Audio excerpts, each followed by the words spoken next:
Welcome to Cover Book Beat. I'm your host, Roger Nichols. Our guest today, like serial killers and Texas singer-songwriters, uses all three names. Walter Stephen Geeding has had a colorful life, including accidentally shooting himself twice and once getting kicked out of the state of Wyoming.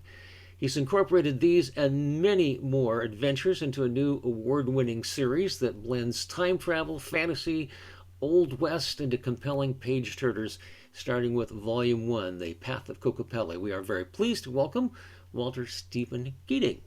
Thank you for having me. Yeah. I have so much fun with this. I'm a big science fiction fan, as I understand you are as well. Uh, but you've got some other careers. Did you think as a kid you were going to be a writer? I have been a poet since I was the age of 7. My Uh, mom said I started writing, and but my poetry was dark. And I thought, Mom, how much can a fat little kid write that's dark? wow. Well, obviously, at some point, this decided to change. You were something of a wild child, as I understand, and some of that feeling comes through in this book. Right. I ran away from home when I was 17. My best friend was 16 at the time, and we took off and went to Colorado and spent 2 or 3 years up there. And all of the Path of Kokopelli's memories are written through my memories, and they're all 100% truthful. And as is the Endless Time series that this starts with. Hmm. Now, you dedicate the book to your friend Jim. I'm assuming this is the same person that you actually had adventures with yourself in real life. It is. Jim was he was more of my brother than a best friend. I think a person is extremely lucky if they come up with a brother in this life, and he was that. He was just a brother by different parents. Exactly. Before we get to the book itself, I just have to ask some of your fabulous background. Do I have to ask about getting kicked out of Wyoming? How did that happen?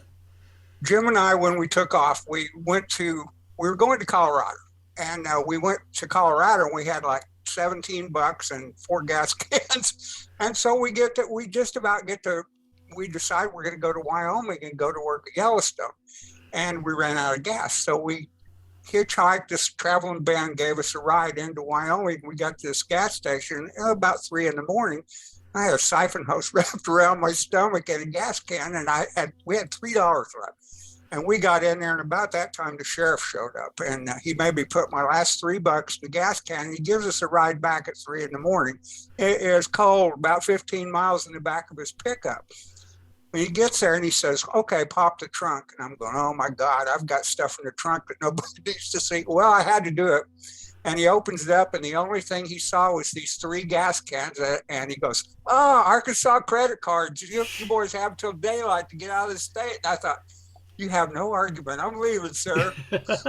No, that's very much as depicted in the book. So I can tell that most of those adventures really are echoing real life. They are. Like I said, a lot of my life, well, in fact, most of my life, the reality of what I lived is a lot of times it's more unbelievable than the fiction I write, and it meshes very well. I can see that indeed. There's an interesting structure to this. It's kind of a genre bending effort because you have time travel takes part in it, and yet it's not time travel with a machine with blinking lights. It's with a more of a fantasy aspect to it. And then there's a whole adventure in the Old West, and yet it all works. Did you sit out and you plan this all out, or is this seat of the pants writing? I've always been intrigued by the West. Our America is all about westward expansion, and I love the Old West, and I decided, especially my wife and I floated to Colorado a few years back, and I met Kokopelli floating down the Colorado River on a raft. The water was low as it is today, and there's Kokopelli on the side of the canyon walls. I didn't know him, but he knew me. And years later, when I got the bug and started writing about it, Kokopelli popped in my head, and the Endless Time series started. It's great. There's a couple of technical things I'd like to mention to you. One of the facts is that you have the adventure starts out with you and Jim, we also call him in the story, with your protagonist Jack. But as it goes, there are little flashbacks that incorporate things that happen with you and real Jim and Jack and Jim in the story, and that's a nice technique to break up what's the ongoing narration like that. It slowed the story down. The pace on these characters is really fast during the story, and I figured out as far as the Endless Time series goes, if I related back to memories, it slowed the pace down, and my characters in the book would slow down a minute, start arguing about something that happened in the past, and as you can tell, those two brothers fight all the time. And it slowed the pace down to where the reader can catch up and slow down and just take it in. Right, right, and there's an interesting section. Without want to give too much away, but as a numismatist, a coin collector myself, I was delighted to see. Not only did you mention Spanish silver and American double eagles, but you did the thing where you explained where the two bits came from, and I'm always explaining that to non-coin collectors, and you did a really fine job on that. Thank you. I had fun doing that. I've always heard it when I was growing up. It was 2 bits, 4 bits, 6 bits, $1. It was a cheerleaders thing, and I grew up with that, and then incorporating it into my story was a blast. Right, and for those who are listening who don't know about that, the Spanish piece of 8 or 8 reales piece was legal tender in this country up until 1857. And if you take 8 of something and mesh it up with 100 of something, you divide 108 pieces, you get 12 and a half each. And so 2 bits or 25 cents is 25% of an 8 bit coin, and that's where the 2 bits come from. So, and I never could figure out how we got 12 and a half cents until I learned that many years ago. Later. I couldn't either. And I grew up, this is a very rural area around here, especially my grandpa. It's like, I wouldn't give you 2 bits for that, and I'm going, okay, grandpa, it worked really well. Oh, all right. The other thing, you have some fun chapter titles, as in Home on the Strange, and I like the one, the Ranch, the Road, and Beyond, echoing Bed Bath and Beyond. I get a feeling you were sitting there at the keyboard chuckling when you did those. I was. I just had a fun with the whole thing, and it was. I let my imagination take me, but you just have to. It's hard to understand where Jim and I came from with our life out on the road. We literally grew up out on the road. My dad was an FBI agent, and I ran for my life essentially when I left. But the life on the road for us was a strange life, and it's totally unbelievable. But we had a good time growing up. Indeed. When did the shift to law school come? I know it was later. I think you graduated at age 45, if I'm not mistaken. Correct. I lived life to the fullest till it got to the point where I decided one day, actually, I had a talk with God one day. I was walking down the road getting ready to do something that was way wrong. And I looked up, actually, I was driving down the road. I looked up in the sky and said, God, if you're really there, show me. And my buddy pulled up beside me in that second. And I told him, I said, Rebel, I'm getting ready to do something that's wrong. And, but my home payment is 2 months behind, and I lose my home. He whipped out his paycheck and gave it to me. And he was married with a family. I didn't have a way to pay him back. Right then, my life started being better. I have an epiphany. People don't have to believe. I don't care. That I do. And that epiphany said, you know what, boy, this is your last chance. Do something. At that point, it started getting better. I went to law school within a year after that, and went 8 years straight and graduated. I went to undergrad and then went on to law school.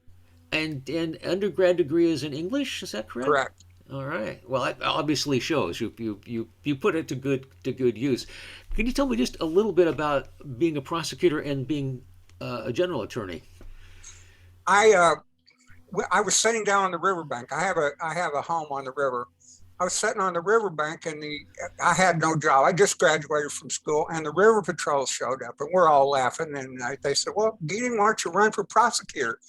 And I said, "Okay." So I ran and I won. And I'm looking at my wife, going, "I don't even know how to spell prosecutor," But I got in there and I dug in and I totally believed in what I was doing. I might have been a character out on the road, but right and wrong is big in my life. Like I said, my father was an agent. And I learned what was right from wrong, Yeah. and I really believed in what I was doing. I'd spent 8 years doing that, lost my third election, went into private practice and practiced for another 12, 15 years. In fact, I'm still an attorney, but I'm an inactive attorney. But, I totally enjoyed prosecuting. Interesting, because well, you have to think logically. You have to be versed in a number of fields scientifically in order to follow some of the things you have to do in terms of evidence. So, and there's a lot going on there. Right. And what really got me at my being a character out on the road for so many years really helped out in my prosecution life, because I would sit there, and there were many times I would sit there, and I mean many times I'd be talking to the defense attorney, and I'd let his client hear us talking, and defense attorney would go, this is what my client says happened, and I'd go, bullshit, this is what really happened, because I already been there. And I would sit there and I would use my past as a character to help me as a prosecutor and get a satisfactory get a satisfactory prosecutorial result. How interesting indeed. I suppose it's your life is so fascinating. I'm wandering away from the book. We should probably get back a little bit to that because that's what people were interested in. But I appreciate the side stuff. You start out, and as I say, there's a supernatural or fantasy element to this. And without giving away too much, I will say that there is a group of 24 objects that can help people travel in time. And does that mean this is the start of a 24 book series? It is. I am working on number 5 right now.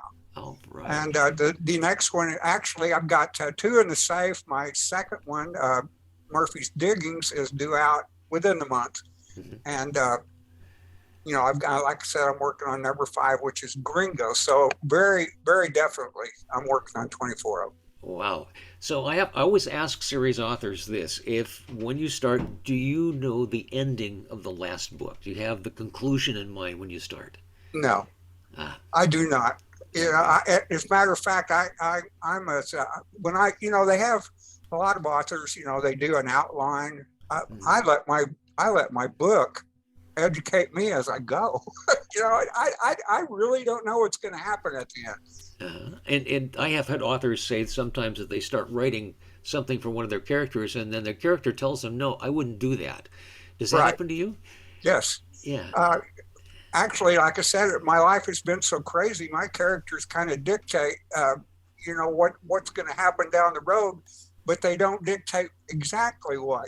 As many times I'll use a memory in my books, and does it help the character? No, it ends up not helping them half the time, and then the guys get into a fight over it. But it really works out, ended up together in the book. I love that about that. I'm always, as an old disc jockey, I'm always looking for musical references, and you do manage to reference Charlie Daniels and the Long-Haired Country Boy and the Beach Boys and California Girls in this first book, so I appreciate that.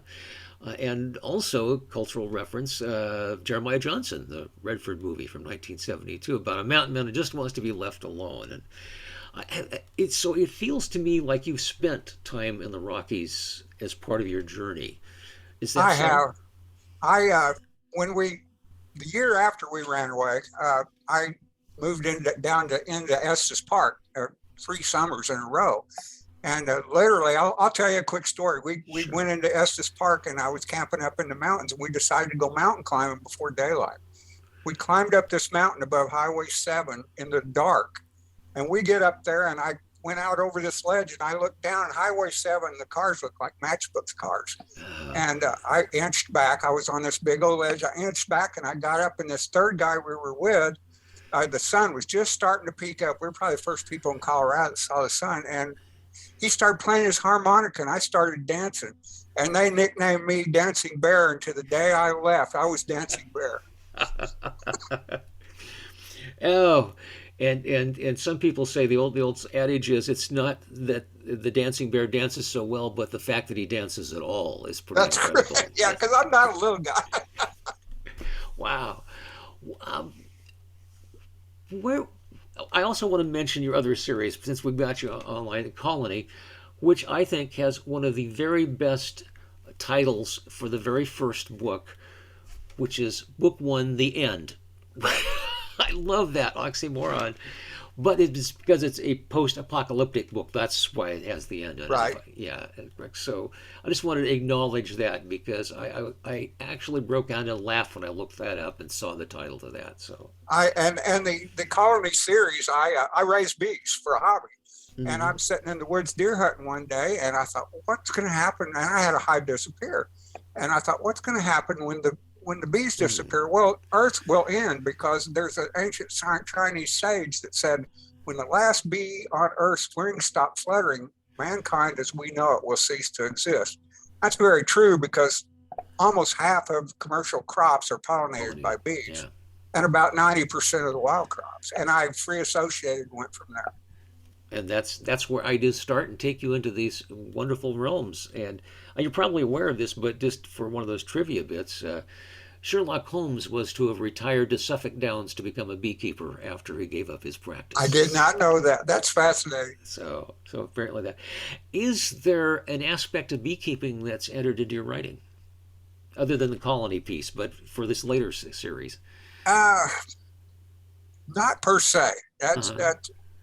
Uh, Now I can't think of any right now. Okay, I'm just something tells me that it will before the end of the Oh yeah. series. Yeah, yeah, fascinating.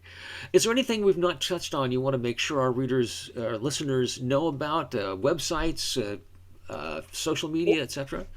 Uh, I, Obviously, I have a website, walterstephengeeding.com. And if you find any of my stories interesting, I'm always currently doing more current stories on my website. So if you want to catch some fascinating stories that are oftentimes more unbelievable than the fiction I'm writing, catch up on a blog or two. Okay, great. Well, you've been very generous with your time today, and I really appreciate it. Our guest is Walter Stephen Geeding. The book is Endless Time Series Volume 1, The Path of Kokopelli, and many more to come. Thank you so much for being with us today. Thank you. It's been great.